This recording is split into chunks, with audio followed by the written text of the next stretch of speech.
So self-awareness is not a popular topic, but finding your purpose is. Now, to find your purpose or to gain more clarity in your life, you have to first become self-aware. In other words, you have to know yourself on a deep level. And I speak from experience because for a long time I was lost and searching for clarity. I tried all the popular advice like meditation, journaling or setting goals. I mean, they worked, but only for a while, and I kept getting lost. Until I found the concept of archetypes that truly helped me know myself on a much deeper level. So that's why in today's video I'm going to share a powerful way how you can really gain incredible self-awareness by using archetypes. This understanding will give you a lot of clarity and direction in your life. The famous psychologist Carl Jung discovered that all humans share a universal pattern of behaviors and personality traits that he called archetypes. These archetypes, such as the hero, the shadow, or the sage, represent deeply ingrained instincts and ways of thinking that are innate in all of us, regardless of our culture and background. Now, we can see archetypes everywhere in movies, literature,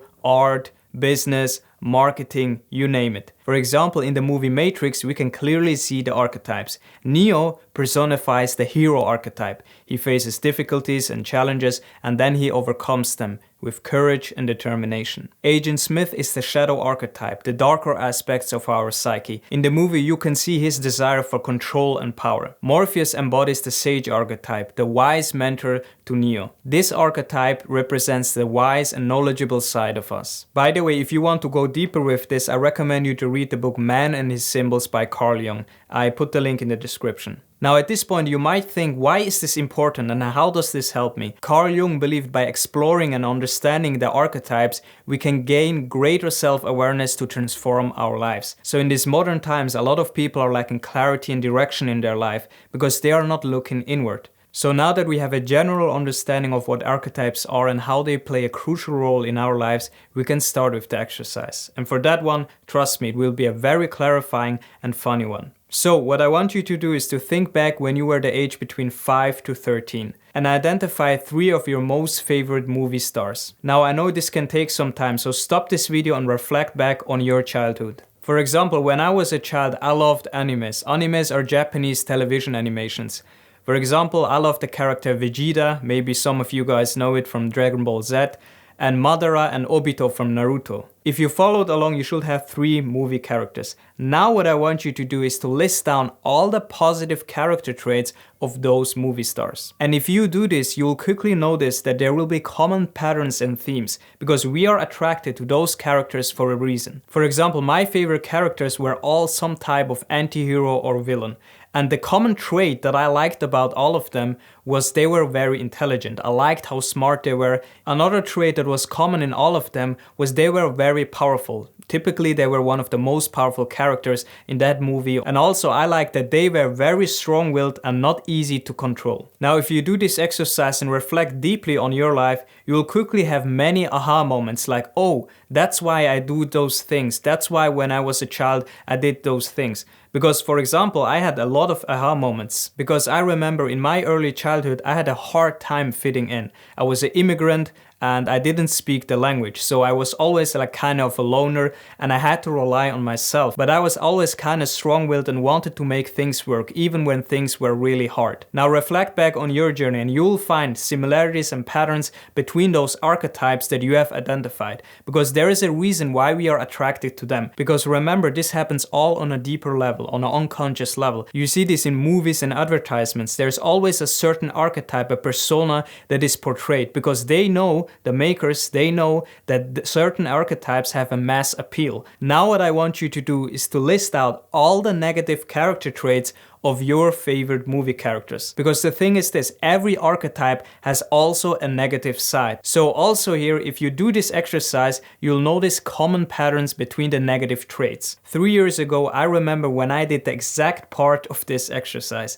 It was very illuminating because when I listed down the common negative traits, what I came up is stubbornness, arrogance, and ruthless, and I was completely blindsided by that aspect. And then I reflected back on my journey and the decisions that I've made and the people that I've associated with, and things got much clearer because I finally understood why I did certain things. Now I highly urge you to do this part of the exercise. This is not the funny part, because we like to think about positive aspects and incorporate it in our personality, but the negative aspects we shy away. But here is where a lot of growth happens. The thing is this, in these modern times, especially young people, they are lost. Most of them are very directionless and they are searching for their purpose. And what happens is they go on social media, and most of the time they only find superficial advice like do journaling, do meditating, without understanding the underlying principles of those practices, because those practices are for self-awareness. Now self-awareness is not something popular right now, right? I could do a different video, a different title that will get more clicks, but this is the thing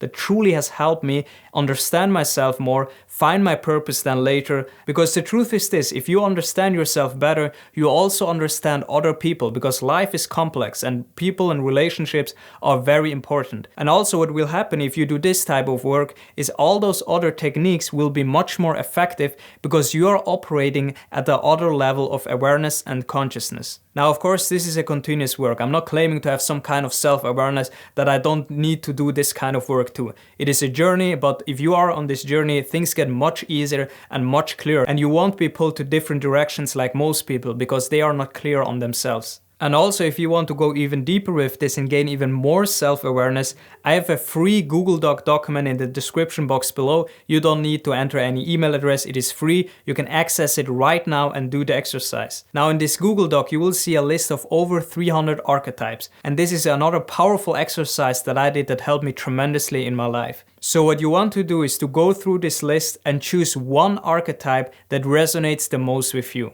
Which one do you like the most? Now, if you have many archetypes on this list that you like, you can list them out and then choose one. Because what this will do is it will give us more insights on our personality. There is a reason why you choose one archetype. So for me back then when I was doing this exercise, it was the mentor. This was the one that I resonated the most with. And if I look deeply in my life, this is what I like. I like to teach, I like to learn stuff, I like to help people transform their lives. Now on the same side, you want to go through the list again, and now you choose the one you dislike the most. Now this part will be more uncomfortable, but I urge you to do it. Now for me, the one that I dislike the most is the trickster. Now again here, there is a reason why we dislike this archetype the most. Now as we understand archetypes, the ones that we consciously reject, there is a reason why we reject them, because there is something in them that we see in ourselves and we want to hide that away. Now this doesn't mean you are a bad person because you have some kind of negative traits. It is only to some extent. That's why we push it away. So for me, if I reflect deeply on my life, I worked a lot in sales. So for me, it was the trickster, and the trickster personifies deceit, manipulation, and some kind of smart trickery. Now, if I reflect on my own journey, I remember when I was in the early military days, they were making me to do things that I didn't like. I found ways to kind of game the system to receive less punishment. And of course, this was my past, and we have all of us with those types of experiences, and this is what the archetype, why we don't like this archetype. So reflect on your journey, why you dislike this archetype, and it will reveal your darker side. Now, knowing yourself has a lot to do with knowing your shadow. Today we talked deeply about archetypes, but I want you to watch this video next where I show you how you can do shadow work to completely change your life. It is a very powerful, very deep video. I want you to watch this next. As always, thank you for watching. Let me know in the comment section below your biggest takeaway. Like, comment, subscribe, and hit the notification bell to be notified whenever I post a video.